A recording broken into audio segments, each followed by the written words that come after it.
Hello and welcome. I'm Dan Jones, the Deputy Editor of Investors Chronicle. Our Future of Private Investing event is nearing the end. We have two very interesting interviews still to come, but I'm here for our final panel discussion of the day, where we are going to try and take a slightly longer term view. Of course, there are a lot of issues for investors to get their teeth into at the moment, to put it mildly.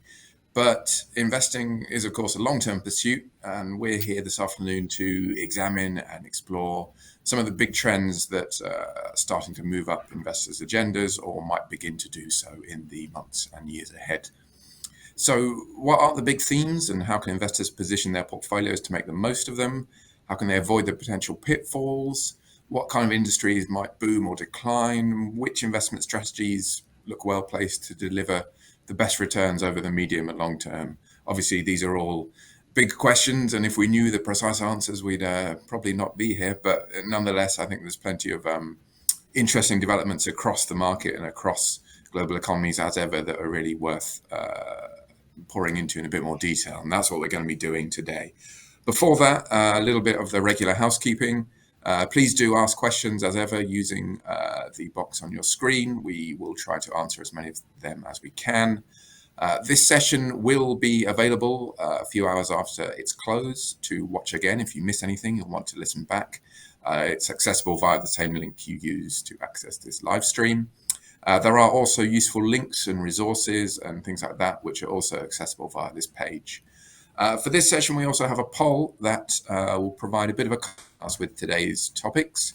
It's about current investment conditions. If you scan the QR code you can see on your screen now, you should be able to take part in that, and we will reveal the results of that at the end of the session. Now on to business. I'd like to welcome my panelists for this session. They are Andrew Craig, the best-selling author and founder of Plain English Finance, Amlan Roy, the founder of Global Macro Demographics, and Bettina Reinbott, the head of human rights and social issues at the Principles for Responsible Investment. Welcome, everyone. I'm going to start with one of those difficult questions I mentioned just now. What do you think, from your perspective, the big trends over the next few years for investors? What might they be? It's a very broad question. I'm sure there are very many different answers, but it'd be interesting to get a sense of where we're all coming from to kick things off, I think. Andrew, why don't we start with you? Thank you very much. Well, it's a real honour to be here, Dan. Thanks a lot, and very kind of you to start with me. I think there's sort of one investment theme to rule them all that we always talk about at Plain English Finance is very simply human progress. And whilst that sounds a bit trite, what is a proxy on human progress? Well, baldly, equities are. And I think too few people really contemplate in sufficient depth the fact that US equities returned north of 9% annualized from 1872 until the end of last year.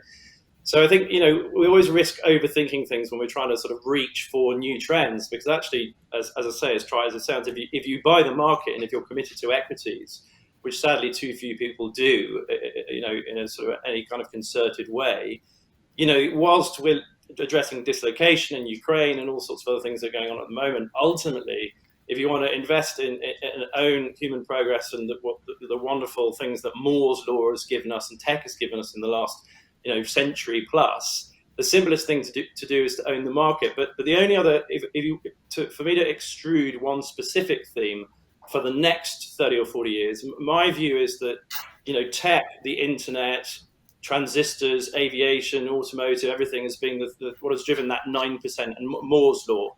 The fact that processing power, a dollar per calculation in 1975 when I was born, it was basically $1 per calculation per second, and today it's a billion, 46 years later. So tech and physics, if you like, has given us the fabulous 9% annualized returns of the market for the last century or so. My belief is that if there's one big overriding theme which will underpin human progress in the next 3 or 4 decades, it's actually biotech. And the reason for that is actually rather prosaically because most of the intractable human problems that we still confront, ultimately economic value is created by solving human problems, intractable human problems that we confront. And most of the problems of the next 30 or 40 years, most of the remaining problems that tech hasn't yet solved, are problems of biology, not problems of physics. And so they are most obviously in the therapeutic setting, curing cancer and dementia and all the other intractable healthcare problems that we face as a species, or autism, diabetes, big problems that are very much on the rise for all sorts of reasons. But it's biotech that can solve that, but not just that. Biotech can also play an enormous role in rolling back sort of environmental destruction and degradation, in addressing the problems we confront in terms of, no doubt what Bettina's going to talk about, ESG, in clean energy generation, in revolutionizing agricultural production. So, we may even be able to rewild 90+% of land that's currently used for livestock farming because of technologies emerging from the biotech industry. And, something like solar power, for example, biologically based coatings on photovoltaic cells could are already showing efficacy in terms of very much improving that. So for me, it's human progress overall. But if there's one sort of slight tweak on that going forwards, notwithstanding the fact that biotech's had a hideous 2022 to date for all sorts of reasons we might come on to, I think a lot of that human progress is morphing from tech into biotech, and certainly the convergence of the two. And before the beginning of this year, the biotech industry has delivered sort of 14% annualized returns for 2 decades. I think that's going to come back to the fore, and businesses that do things like cure cancer or invent some sort of robotic treatments for elderly care are going to create vast amounts of economic value. And so, if you own the index, by its very nature, those companies that become multi-trillion-dollar companies will be in the index, and that's a very easy way of doing it without having to think overly. But I think if you're going to have equities and then something else, I think it would be biotech. And if I may, the final thing I'll say is I'm also, particularly in the UK market, a huge believer in smaller companies through the cycle, because Timpson and Marsh at the London Business School have shown that UK, the smallest, the Numis 1000, the smallest component of the London's listed stock market, since 1955, smaller companies have returned on average annually 15% per annum. Now, that comes with a health warning, which of course is volatility that we all know about. But my view is that certainly for the retail audience, if you're trying to think about how to invest from when you start investing in hopefully your 20s or early 30s until the time it is to retire, I think you really need to be thinking about equities. The market, if you don't want to spend time and effort trying to figure out any more than the market, is a great place to be, as people like Warren Buffett would have us believe. But within that, I think you should probably think about, certainly if you're younger, having exposure to both smaller companies and biotech in some shape or form, because I think that will serve you extraordinarily well, notwithstanding what's happening right now with dislocation in markets. Thank you. Bettina, as Andrew touched on, obviously you're coming from a particular ESG focus, which I think it's undeniable that is, well, it's certainly been a huge trend over the past few years. How do you see that evolving over the years to come, all those issues? So I think, we've seen that so far, and we're seeing how responsible investment is really moving firmly into the mainstream. And as an organization that was founded by a handful of the largest institutional investors back in 2006, with the aim to move sustainability to the heart of the capital markets, in many ways, the history of the PRI, the Principles for Responsible Investment, is also the history of the growth of the RI into the mainstream. And, we now have almost 4,900 global signatories who've all signed up to our 6 Principles of Responsible Investment across the world. So including asset owners, asset managers, service providers, and obviously I'm coming from the more long-term institutional investor perspective here, who all together represent about $121 trillion of assets under management. So, we've seen that trend has kind of really risen, and I think that's just increasingly rising. Investing within an ESG framework is now the fastest growing segment of the asset management industry, and according to, I think it was Morningstar, quoted in an article in the FT, assets in ESG funds grew with about 53% year on year to now about 2.7 trillion in 2021. So I think there is that growth in understanding the ESG side, but also for institutional investors that are increasingly, and we see that with our signatories, increasingly recognizing that the real world sustainability outcomes they contribute to shaping through their investment activities. So how are the investments actually improving positive outcomes or decreasing negative impacts? These also feed back into the financial risks they face. So I think, it's just setting the broader ESG as a background that's, I think, something that's just going to increase more and more. And I think, this shift to sustainable investing is quite powerful because it's very often driven by demand from the bottom up. It's investors, but it's from individual savers, and especially I think the future generations, the millennials, the type of investors who are really thinking much more about, well, what is actually the role of the financial system and what role do they play within the ecosystem, and what is it that we're actually wanting to see in terms of a sustainable world to live in. I think when it comes to a few kind of bigger themes, and especially related to within that ESG side where I'm coming from, some of the bigger issues are some of those, the realization that we're facing some systemic issues. We're facing some big systemic topics, one of the probably most pressing one being climate change and the environmental crisis, and whether that's also biodiversity loss and deforestation. We're also facing, human rights violations, pervasive gender and racial discrimination, inequality, all of these, how they feed into that. And as I mentioned, investors play a role in that ecosystem. And I think, now in the back of COVID-19 and the pandemic, seeing also how that's, especially from a social perspective and the S in ESG, how that's really highlighted some of the lack of minimum safeguards that's been there, and how some of the pre-existing social issues in particular has been even exacerbated even more so, and really showed a relation to how this all impacts you and me and the ways of working, and also where this also impacts the wider inequality at a systemic level. And that's, I think, something that really speaks to particularly asset owners in the investment chain, as they have beneficiaries, clients, you and me, pension savers, who are actually asking these type of questions and raise this more to them. I think, one thing is also the breadth of topics and issues that we're faced with. It's also the interdependency between many of these. I mentioned climate change earlier, I mentioned human rights issues. It's also very much the link between and the interdependency between them. And I think, now we see, as private finance steer global capital toward achieving net zero investors and net zero plans and goals and targets, investors are very aware that this cannot be done without understanding the social implications, and they're increasingly understanding this concept around just transition and the need to really bring both hand in hand together. And again, thinking about it at a more system level impact of how are you going to deal with some of these issues if you leave vulnerable and people behind, right? And how will this impact not only investors, but also the broader institutions? I mean, if you're talking to central banks, we're dealing with climate change, national strategies and plans, but also the need to tackle social investor inequality.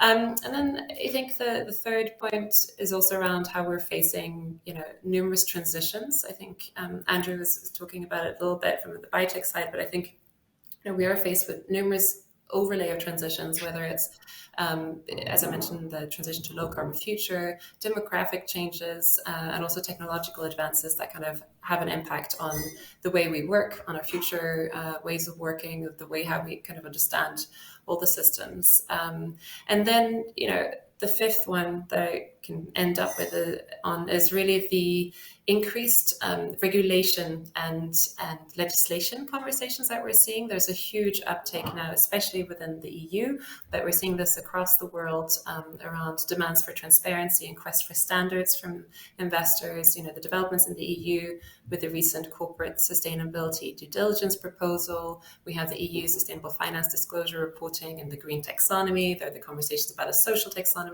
and the SEC climate disclosures in the US. There's a great focus on how actually regulation and legislation is coming in to drive the conversation, and looking into some more specifics, which, I mean, Andrew mentioned the war in Ukraine and the issue of conflict that's becoming and has been triggered many investors' view, how to really build in that conflict lens to the way you're doing due diligence, and especially kind of human rights due diligence, and thinking also about the maybe unintended consequences or the spillover effects of some of the conflicts that are happening, whether it's related to modern slavery and forced labor, human trafficking, migration, some of those bigger ones. So I think, there's a myriad of different ones that are really pushing. I think the regulation is a big one that's we're seeing the market is changing really quickly, and we're seeing that from our perspective, especially on when it comes to social issues, that's really picking up in addition to the climate side. But these all just are shifting expectations from investors on companies, but also from beneficiaries, and from kind of you and me, and really thinking about, well, actually, as an investor in this, how am I playing a role in terms of the real world impact and the real economy, and what is my kind of agency there and leverage to use there?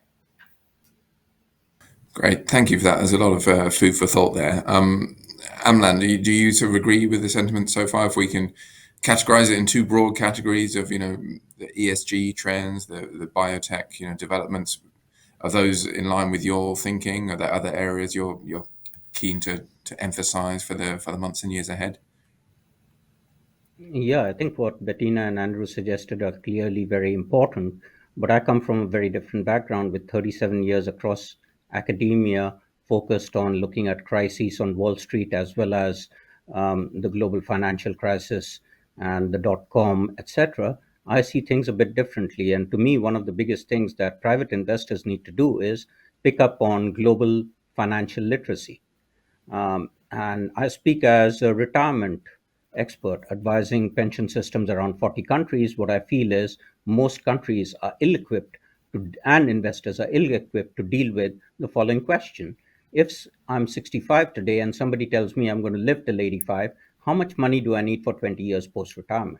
And to understand things like that, we need to understand GDP growth, as Andrew mentioned and Bettina indirectly referred to. We need to understand inflation, and we need to understand unemployment. So, from a demographic perspective, I'll link consumers and workers to geopolitics, to corporate governance, and things like that. And it's important to understand if you're investing, and this is what Andrew was talking about. If you're investing and you're a private investor, you must, and this is a must read, I say to all my students in undergrad classes, etc., Dimson Mars Staunton's book, Triumph of the Optimist, because it shows you across 17 countries how does equity risk differ, how does inflation premium differ, how does taxes differ, what is the equity risk premium, what is the small yield premium, what is the high yield premium. All those things are very relevant to understand. But at the bottom line, investors at a retail level need to understand risk and return. They're just like rock and roll, two sides of the coin. And most people are playing with their lifetime savings. In a report we wrote for the industry called Age of Responsibility, we argued that people in England should save up to 15%. This was with the former pension minister and former defense minister, along with 16 other investors. Now, what do you do if you had saved 15%? You can't just put it all in either equities or bonds. And understanding that equities are nothing but discounted value of future cash flows, risks amount to higher expected returns, but equally so, you could invest also in bonds. And how do you value bonds? Bonds are related to interest rates. Bank of England just increased interest rates. First time we are seeing it in a long time. And now what we've seen is that despite the COVID crisis causing havoc in terms of labor markets, in terms of risks, and the sustainable development goals on all 17 sustainable development goals, world has gone backwards since 2020. And those goals are something that in sustainability, lots of investors talk about. Whether it's poverty, whether it's kind of equitable health, whether it's inclusiveness of women, whether it's to do with education. And in a globalized world, we need to understand these trends. But the bottom line of finance is risk and return. We need to understand bonds, equities, the new trends with private markets, private equity, and hedge funds. Venture capital is very important. Just 2 weeks ago, I was at a conference in US, and we heard the largest of pension funds wanting a stake in private equity and venture capital for the government servants. These are state employee retirement schemes. And equally so, in UK, I do think when DC schemes, we should allow for conscious strategic asset allocation towards commodities, real estate, alternatives. We are seeing the largest pension funds do it. But we really need to understand growth better. And to understand growth, you need to understand labor productivity, which means we need to understand gender equality, technology, and its various myriad implications. So I will conclude by saying that the six sectors I believe are important, and we've created ETFs, certificates, etc., based on this in my career, 23-year career in asset management as well as investment banks. The number one sector is pharma and healthcare. And as Andrew said, MSME, Parkinson's, Alzheimer's. In my book, I highlight that the leading causes of death today are very different than in the 80s. And today, people are living 40 years beyond. The Japanese don't want robots roaming around in their rooms telling them what they should eat, what they should do. And therefore, migration is very important. The second most important sector is leisure and luxury. There's growing inequality in the world. And today, England, UK, as well as US are amongst the most unequal if you looked at it at any point in history. There are three individuals in US who really nearly account for 40% of private wealth in different ways and combinations, and that's never happened in the history of mankind before. So leisure and luxury is another sector which is growing. The third sector which is important is financial services. We need to create better insurance products, more transparent products, easier products for people to understand who are not specialists, and also make sure, like things, the Woodward scandal or other scandals, do not affect the rank and file of people who are common individuals, and that the FCA, SEC, and other regulators up to play. Financial services really needs to up the game to create new, transparent, easy products to understand. And ETFs are one part of it. They will need some kind of regulation of both venture capital ETFs to ensure that the individuals aren't affected. The other two sectors are infrastructure and natural resources. If you ever went to US airports, you would realize their roads and airports really are crying out for new infrastructure. And despite Biden's infrastructure bill, US needs new infrastructure, so does the poorer countries, and so do we in an aging population. So infrastructure is needed, natural resources, which include water, are needed. And the last sector, I believe, is emerging markets, because emerging markets account, if you looked at the last 2 years, account for roughly 73% of global growth. And emerging markets have been badly hammered by COVID. So, one reason why we are seeing problems with inflation, stagflation, is growth across 70 countries that I've looked at. It's all shown in my book. My book came out in February, and it's been rated by Martin Wolf as one of the best books. Take a look at it. It shows you real estate, infrastructure, all these are sectors that we really need to look at. And literacy is very important. And to that, I will applaud Investors Chronicle and FT to try and take a lot of the themes which are out of reach for the common individual and day to day simplify them and create events such as this. Thanks, Dan. We've been given a lot of food for thought from all three of you, so thank you for those comments to begin with. Maybe if we try and join the dots between these trends and current market conditions, because obviously we have seen significant upheaval over the past, certainly the past few months and the past couple of years with the pandemic as well. On the one hand, entry points are very important when we're looking at investing and long-term investing. Valuations have clearly changed. There's been a rotation from growth to value. On the other hand, there are some potentially serious shifts that have been happening at the same time as these stylistic cyclical changes. We've had a couple of questions in on the impact of deglobalization, which is something people are thinking about a bit more now. A couple of questions about decentralized finance, which obviously has had the cryptocurrency space has had a very difficult time in the past few weeks. Andrew, when we sort of look at the upheaval seen this year, that kind of thing, are some of these shifts significant enough to kind of change how investors should be thinking about the long term, or is it just a case of changing valuations in a lot of cases and perhaps making things more attractive? That sort of question always basically comes down to how old the relevant individual is who's asking the question, right? Because the life cycle investment is so important where you are in your age. I'm on record as quite often saying that investment success for the private individual, to be clear, could potentially be characterized as being about 90% admin and 10% asset selection. And what I mean by that is that the antidote to market dislocation, the conditions we're confronting right now, any similar period, whether it was .com, 07, 08, 09, is that, and to Amlan's point about financial literacy, if the majority of people when they first find themselves in a position to invest, save and invest for the future, quite simply invested in something sensible every month from that point onwards for, the 3 decade or, two, preferably 3, possibly 4 decades, if it's say 25 to 65 in a perfect world. If they invest in something sensible for the duration of that trajectory, a lot of these problems go away.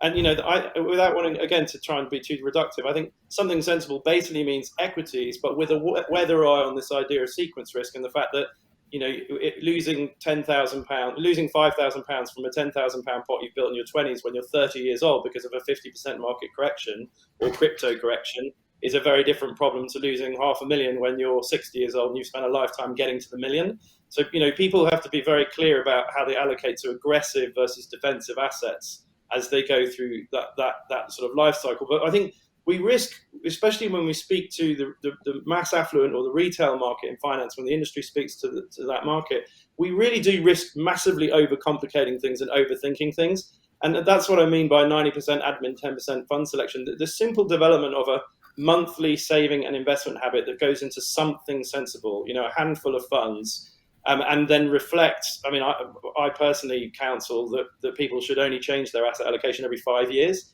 Genuinely means that I wrote a piece a few years ago called How to Invest So That Crashes Don't Matter, which was basically unpacking these arguments. That you shouldn't really need to concern yourself at times like these. And, and if you have thought along those lines, and if you do have the appropriate mix of defensive versus aggressive assets, even if you are now, let's say, 60 or 65 years old and you've just had this hideous few months, or, year to date we've had in 22, and this period of dislocation and conflict in Ukraine and everything else that might be a source of real concern, your portfolio position should be calibrated so that it needn't be a worry. And I think the tragedy is that we again, to Amlan's point of financial literacy, too many people, or far too few people, are taking that approach and thinking that way. And, if I may, I talked about 9% equity returns going up to 1872. The average equity investor in that time period has made 5%. The average person buying mutual funds, basically because they spend far too much time watching the news and trying to time their entry and exit from markets. But even worse, in the UK, for example, the average person is making less than 1% because far, far too few people even consider investing equities or have any notion of what equities are, and they're stuck in cash ISAs or stuffing the mattress. And that, to me, a far more intractable and important focus for all of us in the industry should be on getting that 90% plus of people who literally don't know what a share is to convert them to know what a share is and think about everything we're talking about, rather than trying to finesse which particular sector they might invest in for the next 10 or 15 years. And that's, I guess, the genesis of our whole business and our whole approach. And in terms of crypto, all I'd say to answer the comments that have come in on crypto and NFTs, for me, it's obviously a very interesting nascent space, but it just reminds me a lot of .com in the late 90s, in that you couldn't know in 99 whether, if you were buying Google, Lycos, Excite, America Online, or any number of other things, that you would be ending up owning the Google.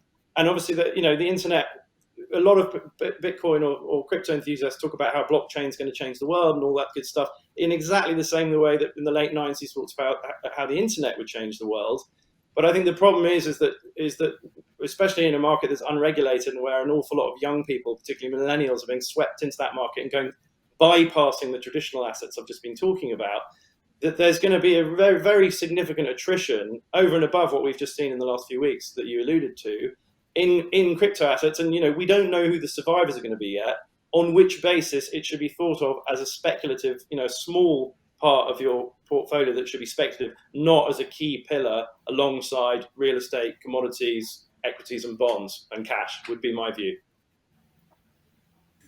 Bettina, you mentioned earlier, how the pandemic perhaps has changed or evolved some attitudes to, the S and ESG. Obviously, this year as well with the Russia's war in Ukraine, there's been a reassessment by some people of what sustainable investing should mean, given the energy security issues we're seeing as well, and the need to prioritize certainly in the short-term transition. How do you see ESG obviously is a huge topic. which is now under a bit of scrutiny for those kind of reasons. How do you see those kind of changes developing over the next few months and years?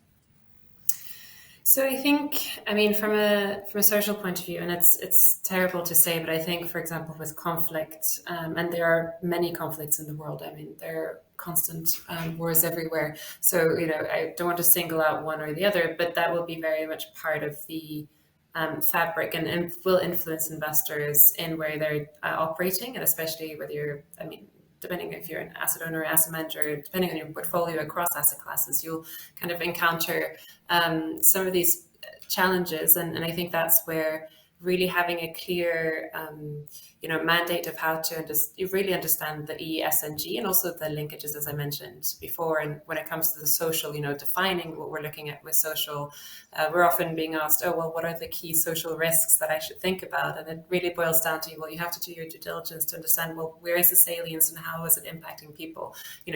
Some social risks might be different if you're a private equity investor in a certain tech sector as opposed to in food and beverage or construction and as a fixed income investor, but nevertheless it will have an impact on people. And I think to your earlier point, there is a lot of focus of the industry as well now of greenwashing. It's a concept that has come up. It's not just greenwashing, it's SDG washing, it's all the type of kind of the washings of all types of colors, which I think is in a way a recognition of saying, okay, it's now becoming, sustainability is becoming much more mainstream, it's becoming much more part of the conversation. Absolutely, this is a challenge for the industry more broadly, where there might be some who are actually doing some real good stuff on ESG, and there are some who are maybe just taking credit and really making more of a greenwash and just taking the glossy part of it. So how do you really integrate it this much more through? And I think that goes back to a point around education and awareness of really understanding what are we talking about, and also understanding the dynamics will change. I mean, it's not something that's static. It kind of changes. And I think with the pandemic, that's highlighted the ways of looking at, safeguarding worker rights and advancing a decent work agenda when it comes to gig economy or platform workers, or where the structure is very different. And how are we kind of dealing with those, but actually not just from a reactive point of view, but more proactively in thinking, well, in line with where these the beneficiaries are raising questions and asking questions. And I think to the point raised earlier around financial literacy, there's still a big piece of education that needs to be done on actually, even for you and me who have maybe invested in pension funds, and are they actually investing in line with our values and ideas? Do we actually have insights into what they're actually investing, more transparency around voting and has my pension fund put DEI on the agenda or exec remuneration and ESG performance in AGM and in the proxy season? But also, how is that really taken into account on the longer term in terms of, well, with a long-term view, you are really financing and thinking about the beneficiaries at the end of the day, who's going to retire into a world that hopefully will be there and within planetary boundaries, which we all need to strive towards, but also within a way that is, socially fulfilling your life. You have a decent work agenda that's actually enabling other rights. So I think that the industry in itself, and I think the financial sector as well, has quite a lot to do and really to step up the game and really also take more accountability internally. We see that from a human rights perspective, where we're seeing much more increasing expectations towards companies on how do you really identify human rights risks, how are you managing them, how are you enabling remedy where there are violations, and you can decrease the negative side. But also, what's the accountability from the investors themselves? And I think that's the question that sometimes companies are saying to investors, well, what are you doing about your accountability and your responsibility, which is clearly outlined in international standards and frameworks such as UN Guiding Principles on Business and Human Rights, to really identify, well, what can you do in the situations where you are having negative human rights impacts, for example, or where you can then think through what are the tools and your voice and agency and leverage that you can play, and maybe not just you alone, but how can you also collaborate with others and like the power of collaboration, for example. So I think, we are facing with some of the different areas. I think there is also a potential risk where ESG becomes kind of used as an excuse, whether it's for political reasoning and kind of more partisan side, but actually it's not a left or a right or a partisan thing. It's just actually thinking through more the world that we're in and really trying to capture that in a way that incorporates the ESG factors from a risk and return point of view, but also increasingly moving into that continuum of what are the outcomes and impacts that these investment decisions will have.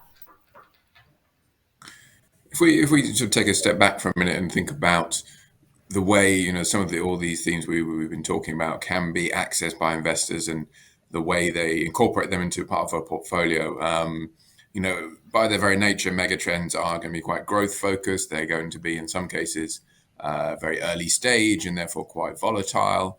And sometimes there's a bit of a gap as well between what is clearly, interesting and a coherent and a sensible sounding idea for the future, and the investment returns that one can achieve in the near term. You look at something like electric vehicles, where sales obviously been booming, particularly even in the last 6 months, and yet at the same time we're seeing the collapse of some electric vehicle manufacturers in the US whose companies are very much based on forward revenues rather than existing sales. So there can be a gap between reality and expectations, and I wonder with thematic investing, how one can square that circle almost. I don't know if you've any views there, Amna. Obviously, you've spoken about ETFs and their use, but do investors need to be prepared for volatility and to really be taking a really long-term view when they're looking at these new trends?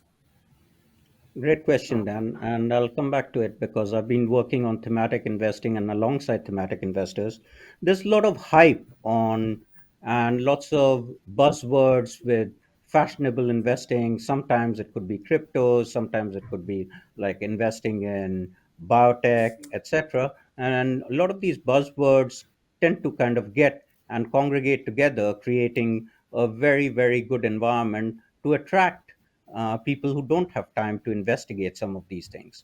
These trends are good, but when you want to invest, let's say, in electrical vehicles and you want to invest in a bunch of them, um, possibly you then try to figure out something as a proxy of an index of EVs rather than go into some EV where the corporate governance, as Bettina mentioned, may be suspect. So forward looking multiples may be good, but for all of these very, very new sectors, whether it's cryptos or EVs or things which look like they're going to deliver 10 times or 20 times or 50 times of what the average index is going to deliver, one really needs to be cautious. So, risk is very important to understand. Now, how do you understand risk? The most important component of risk is called a correlation, which is based on covariation. And what people need to ask themselves in an existing portfolio, what do I own? What do I not own? If I bring in a new stock, does that reduce risk of my portfolio? Does it increase? Is it correlated with something else?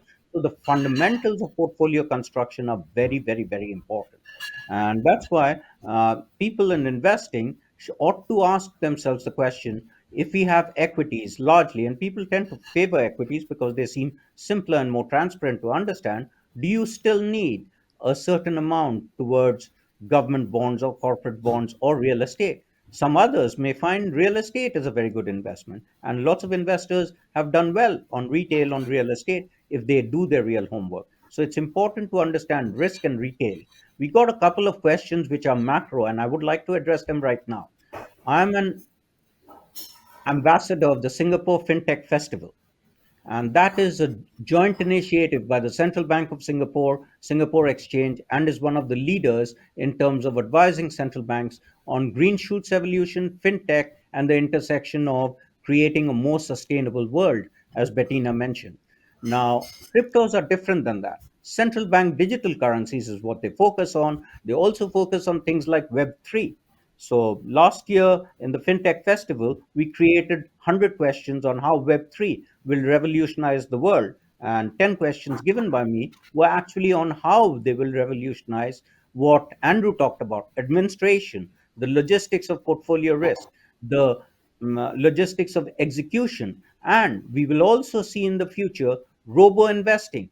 And do we need to control it? What kind of safeguards do we need on that? Those are very interesting. And I do think that fintech really needs to be watched. But at the same time, we shouldn't get caught up in what we traditionally know manias, panics, crashes, and bubbles. And all of that happens when greed or panic gets the better of us. So, human behavior and risk is very important. I want to highlight and share cutting edge research from a US academic. She showed 2 weeks ago at the FTSE conference that investing, genetics has a lot to do with investing, but it does not explain everything on investing. So, they looked at twins, they looked at genetics of the genetic code of investors and found that it's both nature as well as nurture. So you cannot exclude my genetic risk aversion from somebody else's risk loving nature. You have to take things like that into consideration. Also, somebody asked the question of deglobalization. I'm a big critic of that all over the world in 40 odd countries because deglobalization is again a buzzword. It's actually not happened. It's happened if you narrow your definition of globalization to movement of goods and services and movement of people. Look at the counter. One of my students who ran the IMF in Zimbabwe told me, Amlan, today the women in these Zimbabwean farms own stock in Canada, in Mexico, in US, as well as in India. People in Burkina Faso, men and women, own stocks in Singapore as well as in Hong Kong. So, in terms of information flow, technology flow, and understanding of investments, the world has become bigger and there's no deglobalization. I would say globalization has changed. There's been a restriction by countries where growth has gone down, whether it be the Nordic countries like Sweden, Denmark, or it has been even United Kingdom and Netherlands or US, where the leaders have wanted to limit immigration because when the pie is shrinking or is not growing as fast, you want to share the spoils amongst the natives. And that is quite understandable doing that. But I totally decry this trend of deglobalization. I think globalization has changed. I think today the world is flatter with a girl in Burkina Faso getting the same internet information as my daughter sitting out here in London. And the last question I want to address is, will the world change from institutional investors, investment banks, and high net worth individuals? Absolutely. My wife, as a scientist, will need to know post retirement after she leaves the NHS and stops working on COVID, where should she invest if she's got 20 years left? Dan has got 45 years left or 50 years left. Where should he invest? And Andrew was bang on the money. Investment has a lot to do with what is your horizon of investment. And we need to look at risk, returns, and understand those things more transparently rather than go for the hype.